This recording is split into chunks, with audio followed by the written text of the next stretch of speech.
Yo, what's going on, guys? Welcome back to the channel. My name is Nick Theriot, and today I have an exciting new video for you guys where I'm going to take you through a case study where we generated $2.3 million for a women's clothing brand. I'm so excited to share this with you guys. You're going to learn a ton of information that about everything we did, and it's going to be super awesome. So happy to have you guys on this video. Before we get started, make sure you hit that like button and hit that subscribe button if you're new to the channel. Post new videos just like this one every other day. Let's get started.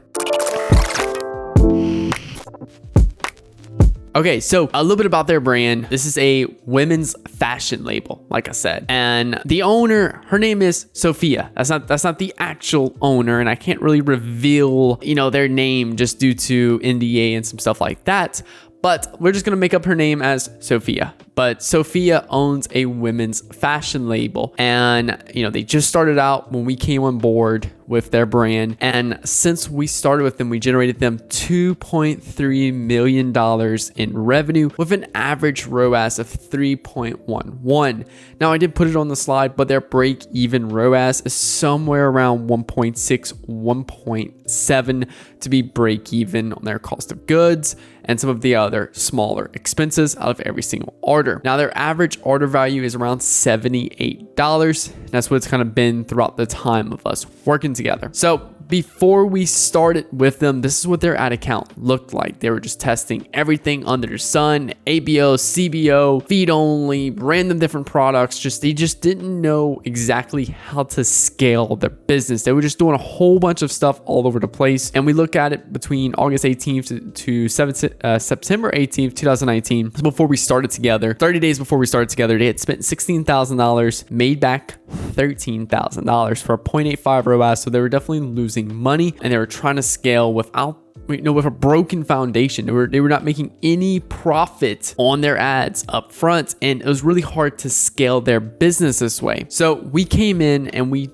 shifted and changed up some things inside their business, specifically their ad accounts. And from September 18th of 2019 all the way up to January 8th, 2021, that's just the time I took the screenshot. It's been a few months. Been needing to film this video. We generated them $2.3 million in revenue. We spent $751,000 and we made them back a 3.11 return on ad spend. So if you look at it like this, they went from spending $16,000 in a 30-day period to making $13,000 back in a 30-day period to working with us for over a year, spending $751,000 back and making $2.3 million in revenue. So just absolutely insane. And I'm super excited to share with you guys everything we did, because we did some really cool stuff with our ad accounts, and I'm just super excited. So let's go a little bit more into it. Sophia did an absolutely amazing job. She was a gem of a client in terms of, the stuff that they already had established with their brand, and she knew her customer perfectly. She knew her ideal customer. She really knew her ideal customer in terms of their thinking, their stuff they like, their desires, the stuff they don't like, what turns them off about a brand, what turns them on about a brand, just everything and that allowed her to create an amazing product and continuously to make amazing products, because again, she's a women's clothing brand. So she continuously made some amazing products because she knew her ideal customers so well. And she also knew creatives. Because she knew her customers so well, she knew what grabbed their attention. So she actually did all her own creative in terms of like the photos and the videos. She didn't use another agency to take product photos and stuff. She did her own product photos and her own product videos. Did an amazing job at it because she knew her ideal audience very well. And another thing she knew is, because she knew her audience so well, she was able to build a cult-like following in the way she ran her promos and stuff, and in the way she kind of strategized everything with her business. So she's building up this absolutely amazing foundation.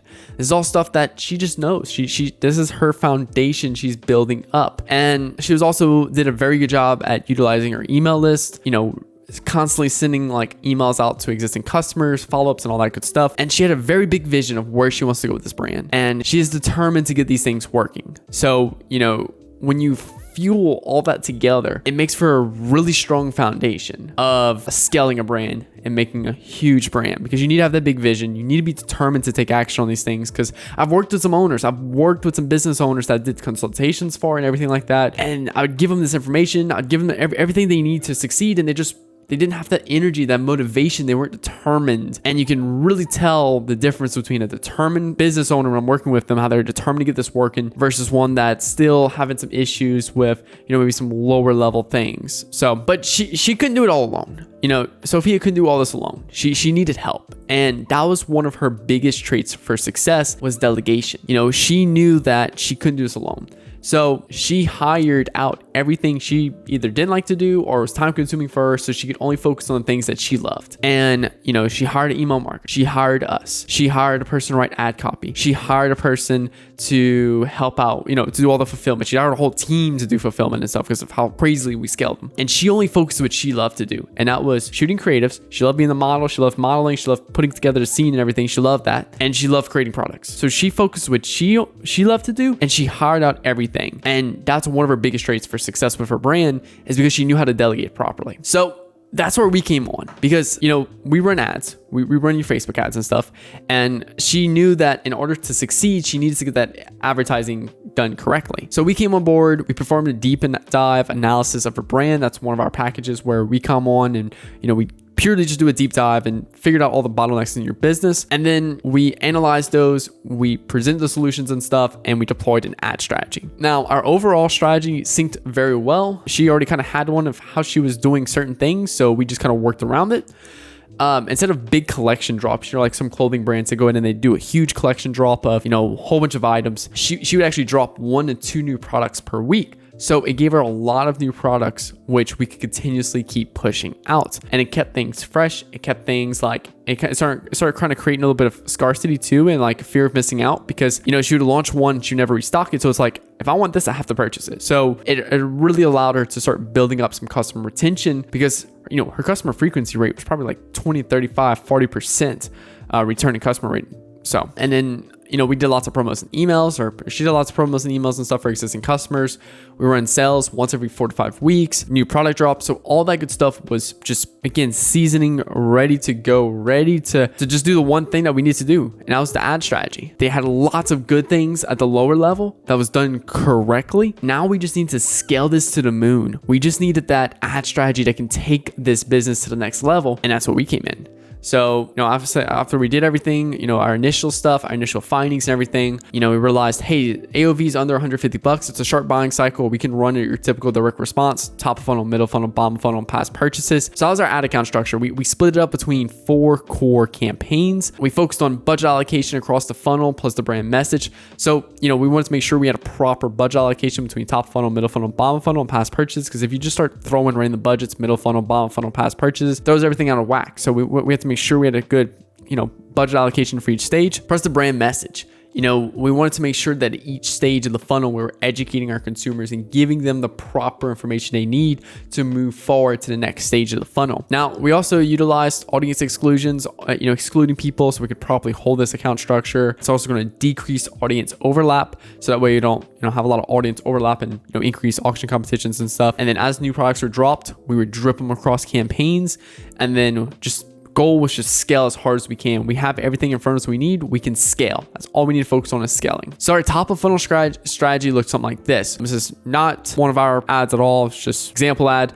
But our top of funnel strategy, we would do carousels of best sellers. So we take all the new products or best sellers, mostly the best sellers, we put them in a carousel ad, and we just run a whole bunch of carousel ads top of funnel. And some of the ads, we would have a small discount for first time buyers. So it's like, hey, here's your ad copy. And then it'll be like, first time buyers get 10% off using code first time, for example. And what we do is we'd run these small discounts and stuff. And then a lot of the creatives did all of the selling essentially. She was able to do some really good creatives that our ideal audience resonated with a lot. The whole, and without going too deep into it, her audience wanted to look rich essentially. And they embrace that luxurious and classy lifestyle, but they're trying to do it on a budget. So yet her clothing is affordable. So we would leverage a lot of, fancy and elegance in the creatives with some really good photos and videos of the products. So the creatives did a lot of the selling. We drove some really good, we had some insane click-through rates with this account. Like we have some insane click-through rates, like 3, 4, 5% at top of funnel, like just crazy. So again, that comes down to having a really good product, really understanding your ideal customer, and being able to craft some ad copy that really resonates with your ideal customer. Now, our top of funnel looked something like this. We had a scaling campaign, we had audience campaign, and a creative testing campaign. So we test our creatives, we test our audiences, and we throw them all together in our scaling campaign. And we followed the 20% rule for scaling.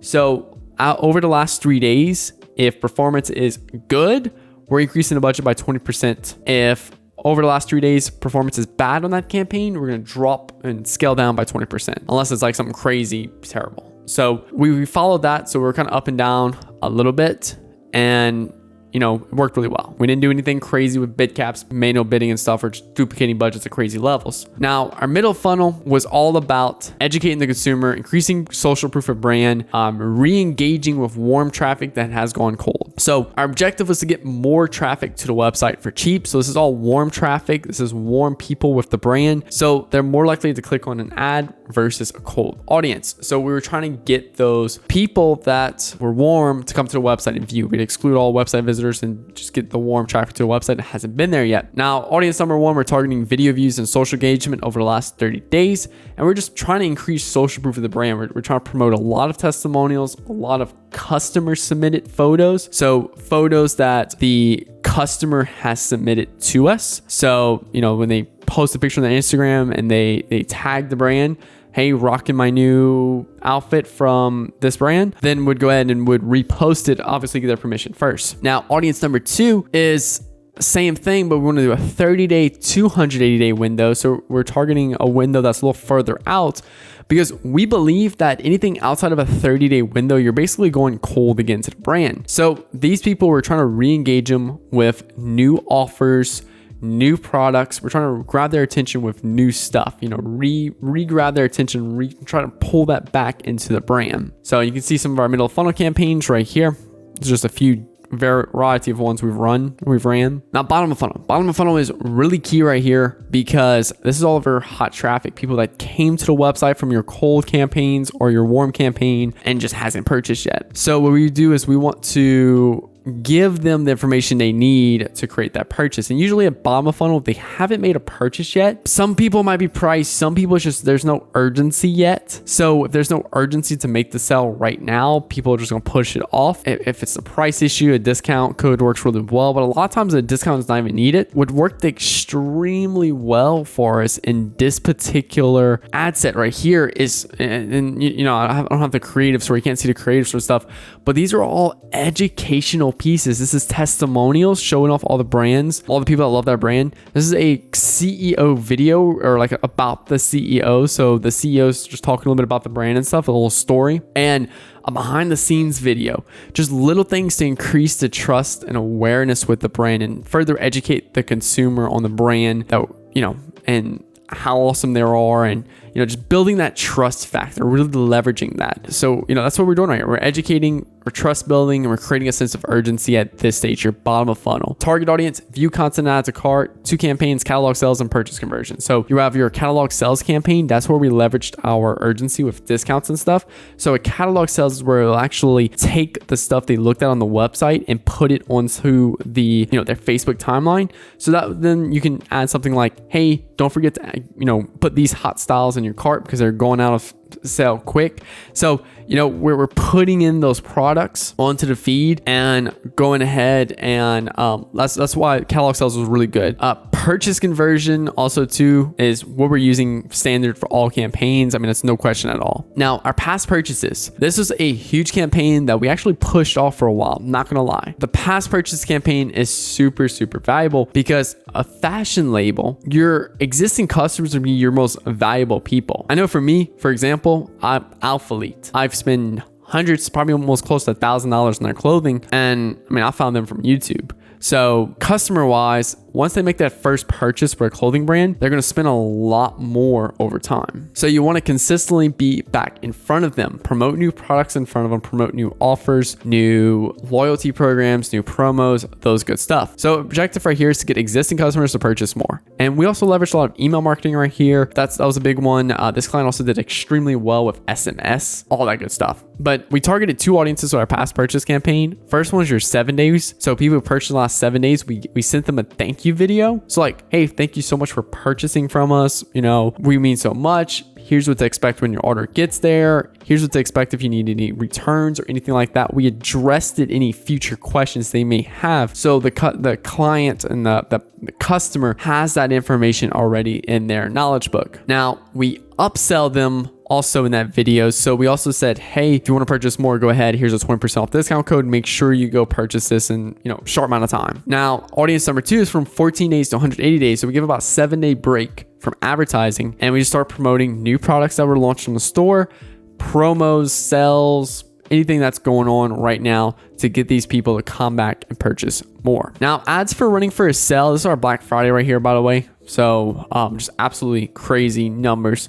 But when you're running a sale, essentially what we do is we would just literally duplicate that top funnel, middle funnel, bottom funnel, past purchase campaigns. So you have 4 campaigns we would create and just duplicate those types of ad sets and ads, or those type of ad sets and audiences we're going after inside those campaigns. And we just have 1 or 2 sales like pictures or ads and creatives to put through all those campaigns. And that's what we do simply for a sale. We'd run it for like starting on like a Thursday afternoon or Friday morning all the way up to a Sunday afternoon. So just a few days. And like I said, we do it once every few weeks, because if you do it too often, people are going to start expecting to sell all the time. And then they're more likely not going to purchase from you because they're just going to wait for that sale. Now, we also did have to monitor the discount price and how it'll affect break-even ROAS. So for example, if you have a $100 AOV and you're acquiring customers at $30 a pop, you have a 3x, a little over a 3x return on ad spend. But now all of a sudden you have a $80 AOV because you're getting a 20% off sale. Now you're acquiring customers at $30 a pop and you have a AOV of $80, your ROAS has dropped down to like a 2.8, 2.7. But also you're discounting the profit percentage. So you have to understand what's your new break-even ROAS to be able to run these type of discounts and stuff, these sales, so that way you're not screwing up your numbers. I've seen a lot of people that run these big sales, see some really good ROAS, but the problem is the ROAS is taken away from the profit, the discount's taken away from the profit. So then what happens is they actually needed a much higher ROAS in return, so they even broke even running sales. So, and then if ROAS is new, if hitting new ROAS, keep pushing budget. So when we had a sale that worked extremely well and ROAS was on really, really, really good, we just kept pushing that budget, squeezing that budget exactly how we did from the beginning. Now, scaling issues. So we went over everything that's worked really well. I literally gave you everything you need to go do this yourself now. A little bit of thinking time and putting this on paper, you can replicate this. But there were a few scaling issues we ran into. It wasn't just smooth selling the whole way through. So being this was September of 2019, it's now March of 2021. This was actually the first clothing label I worked with. And starting out, one thing that I just didn't understand was why we would start scaling really, really good and would drop really hard in ROAS and we'd be stuck for a little while until we added a new product in. And at first it just didn't hit me. Like I was just blind to it. What has happened is when you have a bestseller product, a lot of people come to the website to purchase one particular product and that inventory would go low. Let's say you have all medium buyers and your medium runs low. You're like, well, I still have inventory, but then you look at it like, wait, I have a ton of small, a ton of large, but no medium. And the medium inventory ran out the same time as the ROAS dropped. So now you're like, oh shit. My whole ad account was relying on that one particular product to really scale. And there's nothing wrong with that. At first, it was a constant battle. And secondly, I thought I was a horrible marketer because I couldn't get some of these other products to take off, that the best sellers and all that good stuff. So you're going to run into issues when running clothing and any multi-product store where if your best sellers run low, you're going to have to pull back on ad spend unless you have another product that can take its place right away. And sometimes you can't. And sometimes you just don't have that right there. And every time the bestseller would run low, run out of a size that was popular, we'd see a big dip in ROAS. So the understanding the inventory fluctuations was a huge thing with this client. And it's something I'm super thankful for, because now I can apply this to every single account I'm working for. But starting out from the beginning, it was something that was a very hard challenge for me to learn, and just because I didn't know what I didn't know. Now, another issue we ran into was stock issues due to COVID. So, for like a month or two during the time of 2020, every product we released was on pre-order. And we just kept having a pre-order to where eventually we had so much on pre-order that it was like having a huge amount of credit card debt. So it was starting to stall us. We had to kind of like slow down a little bit, pick back up on those pre-orders before we can keep moving forward. Then the next issue was the customer feedback due to COVID. So while we were running through these issues where we had a lot on pre-order, a problem we were running into is a lot of people not getting their package in and leaving bad feedback on the page. And we also got a very harsh strike on our ad accounts where we literally couldn't run ads for like a week because of our customer feedback score being too low. So luckily we got that solved. All good now. And then like some of the other products not performing as well as other products, and it was definitely a lot of a learning experience. But now we realized, hey, you need to focus on your evergreen products. You need to focus on those best sellers and focus on customer acquisition, because with a clothing brand, it's all about customer retention. This is for any e-commerce brand, by the way, but clothing brands especially need to focus on their customer retention, because they're going to be the people that's going to be consistently coming back and buying more. So focus on strong customer retention programs. And also too, a little tip of advice is create a Facebook group and get all your customers into it and test beta products in that group. Post screenshots of the renderings, the CAD drawings, and all that stuff, and see if that group would buy it before you actually launch it to your market. It's completely free to do because it's a free Facebook group to run. You can drop discounts and offers and stuff in that particular group to get people to come back and purchase more and stay active in that group, and it'll just be really, really, really good to keep up with. So recap, this women's fashion label, we've been able to take them from literally negative on ad spend to doing over $2.3 million within 15 months of us working together. We generated them 3.11 return on ad spend. Break even ROAS is somewhere around 1.7. So, literally crushing it for them in terms of profits and stuff. They've been able to scale aggressively. They've employed a ton of new people into their business. They've been dropping a whole bunch of new products. They're growing, they're achieving their vision and everything. And it's just absolutely amazing brand, and super stoked to be able to generate this for them. But this also doesn't even, cover all of the revenue they've generated from, email marketing, customer retention programs, and all that, which is way more than this number right here, and is one of the reasons why we've started to shift our agency to focus on Facebook ads harshly, but also focus on the other stuff around it, because you can generate some massive profits in the process. So I hope you guys enjoyed this case study. I feel like I went pretty in depth of everything you need to do to achieve these types of results, and I hope you're able to learn a few things on your own. If you're an e-com business owner and spending at least $1,000 on paid advertising and we'll have to hop on a free consultation call of how we can help your brand continue to grow, click the link below and we'll hop on a call and we'll go through your brand. If you enjoyed this video, make sure you hit that like button, and if you're new to the channel, hit that subscribe button below. Post new videos just like this every other day on the channel. Well guys, it's about that time. My name is Nick Theriot. Hope you enjoyed this video. I'll talk to you guys later. Peace.